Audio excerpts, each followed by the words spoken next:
Bonsoir mesdames et messieurs, bienvenue dans ce flash d'information. Merci de choisir Lumière TV pour vous informer. Le samedi 17 août 2024, la DCG a tenu son assemblée générale au mémorial Modibo Keïta pour renouveler le bureau après le nouveau découpage territorial. Le samedi 17 août 2024, le M5 RFP a tenu un meeting au CICB pour soutenir les forces armées maliennes. Ce lundi 19 août 2024, le ministre du Commerce et de l'Industrie, Moussa Alassane Diallo, a visité les locaux de l'Appui Mali dans le cadre de la digitalisation. Pour votre question, le président de la transition chef de l'État, son Excellence, le colonel Assimi Goïta, a engagé le 22 juin 2024 la plus grande réforme administrative de notre pays à travers la digitalisation des opérations et des services de l'administration. Nous sommes ce matin à l'Agence pour la promotion des investissements pour faire premièrement l'état des lieux de la mise en œuvre de la digitalisation et deuxièmement comment envisager les perspectives de digitalisation des services au niveau de l'Appui Mali. Je dois dire que l'Appui Mali joue un rôle extrêmement important dans les dispositifs économiques de notre pays à travers premièrement le guichet unique où c'est la porte d'entrée pour la création de l'entreprise.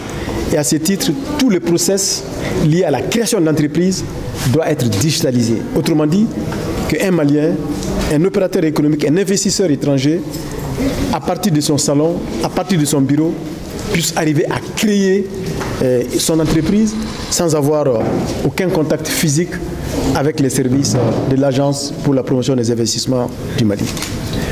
Deuxièmement, l'Appui Mali a en charge la promotion de l'investissement. Et la politique industrielle développée par le ministère de l'Industrie et du Commerce, c'est le développement endogène. Et ce développement endogène repose sur la promotion et le développement de l'industrie.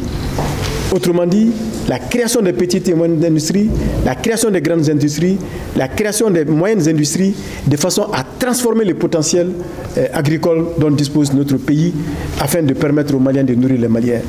Donc, qui parle de développement industriel parle forcément des investissements. Et c'est pourquoi, par rapport à l'attractivité de notre pays, on doit mettre en place des dispositifs digitalisés de façon à assurer la diffusion de l'information économique, financière, commerciale sur notre pays, à assurer la vulgarisation du potentiel de développement économique dont dispose le Mali et enfin assurer la diffusion du code des investissements qui offre des conditions très avantageuses en matière de création et d'investissement dans notre pays. On se réjouit de la présence du ministre et de son cabinet aujourd'hui pour faire l'état des lieux de la digitalisation. En deux mots, l'Agence pour la promotion des investissements, nous avons deux missions principales. C'est la facilitation de la création de l'entreprise à travers le guichet unique et la promotion des investissements. Au niveau de la facilitation de la création d'entreprise, on a réussi à créer un guichet unique physique. Ça veut dire que désormais, quelqu'un qui veut créer une entreprise, quand il vient à Pays Mali, en 3 jours, il amène des documents physiques pour créer son entreprise. Notre ambition est de transformer cette création d'entreprise dans une digitalisation à 100%.